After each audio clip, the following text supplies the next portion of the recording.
खाली और आप भी खिला दीजिए। तो दूसरे छात्र जो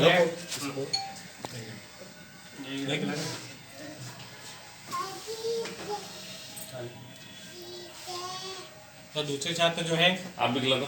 वो मूविंग में शॉट शूटिंग तो की है। जैसे प्यार दुलार करते हैं बच्चे के लिए।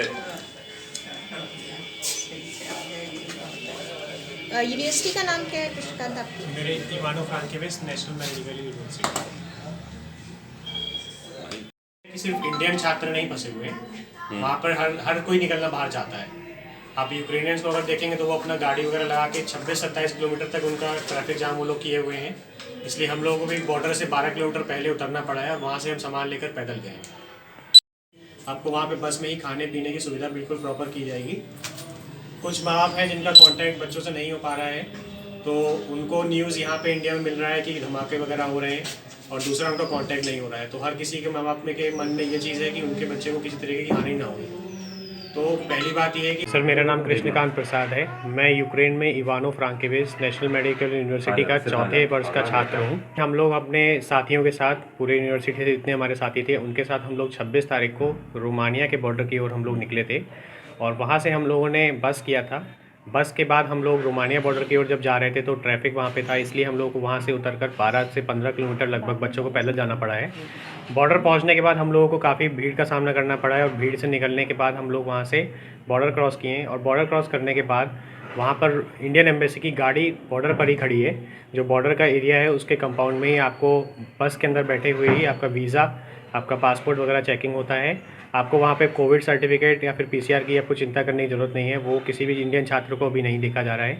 उसके बाद जैसे ही आप बॉर्डर क्रॉस करते हैं वहाँ पे इंडियन एम्बेसी की बस जो है लगातार वहाँ पे खड़ी हुई है और वहाँ पे आपको हर एक छात्र को वहाँ से बस में बैठाल के सीरत से बुचारेस्ट ले जाया जाएगा, जहाँ पे एयरपोर्ट पे आपको रिसीव किया जाएगा। अगर मान लीजिए किसी वजह से एयरपोर्ट पे फ़्लाइट उस समय नहीं है या फिर फ़्लाइट डिले है या फ़्लाइट अगले दिन है, तो उस फ़्लाइट के हिसाब से आपको वहाँ पर जो शेल्टर बनाया गया है, कुछ बच्चों को वहाँ पे होटल में रोका गया है, फ़्लाइट में रोका गया है, शेल्टर है, जिससे कि बच्चों को वहाँ पर दिक्कत का सामना ना करना पड़े, इसीलिए वहाँ पे सबको सरकार की तरफ से रोका जा रहा है। जिस समय हम लोग वहाँ पर थे तो जब ये वॉर स्टार्ट हुआ था और एयर स्पेस बंद होने की खबर हमको मिली थी, उस दिन हमारे इवानो फ्रांकोविच में शहर में जो एयरपोर्ट है वहाँ पर हमको एक धमाका सुनाई दिया था।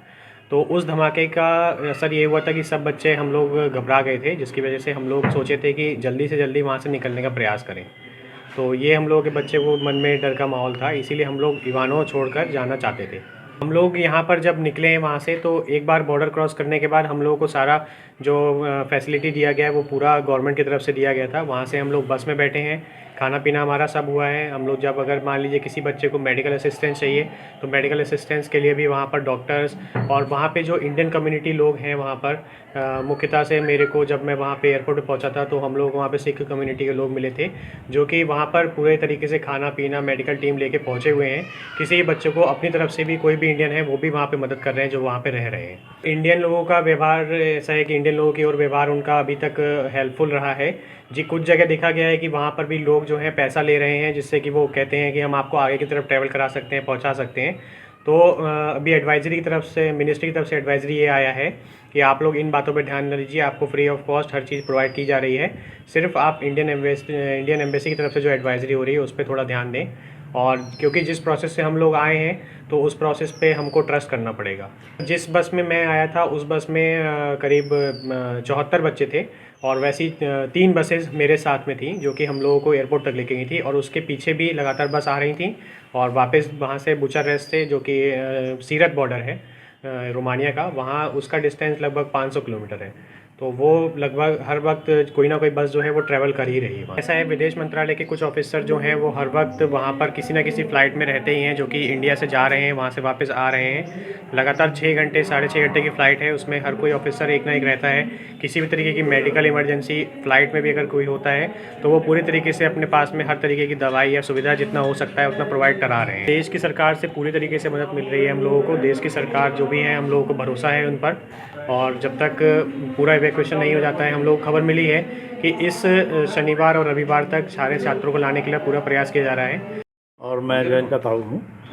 और मैं जो है एक मिनट, क्या नाम है आपका? प्रेमचंद। हम लोग बहुत परेशान थे, पता नहीं क्या हो क्या नहीं हो, और लगातार जो है मैसेज का इंतज़ार करते रहते थे। जब मैसेज आता था तो समझते थे कि हाँ भाई सब कुछ ठीक है और कोई दिक्कत नहीं है। और भारतीय सरकार की तरफ से पूर्ण प्रयास किया जा रहा है सभी बच्चों को सुरक्षित निकालने के लिए वहाँ से, और वैसी व्यवस्था बनाई जा रही है। और जब ये सुनते थे कि जो है कुछ बच्चे जो है भारत का झंडा लेकर के जो है आगे बढ़ रहे हैं, तो उनको कोई नहीं रोक रहा है, तो बड़ी खुशी होती थी कि हमारा ही बच्चा जो है उन्हीं के साथ जो है सुरक्षित वापस आएगा। जब कहीं फ़ोटो देखते थे, अखबार में फ़ोटो देखते थे, या जो है किसी ने जो है कोई मैसेज शेयर करता था तो उसमें देखते थे, बेटे को पहचानने की कोशिश करते थे कि हमारे बच्चे का जो है चेहरा है इसमें कि नहीं है, यही सब रहता था।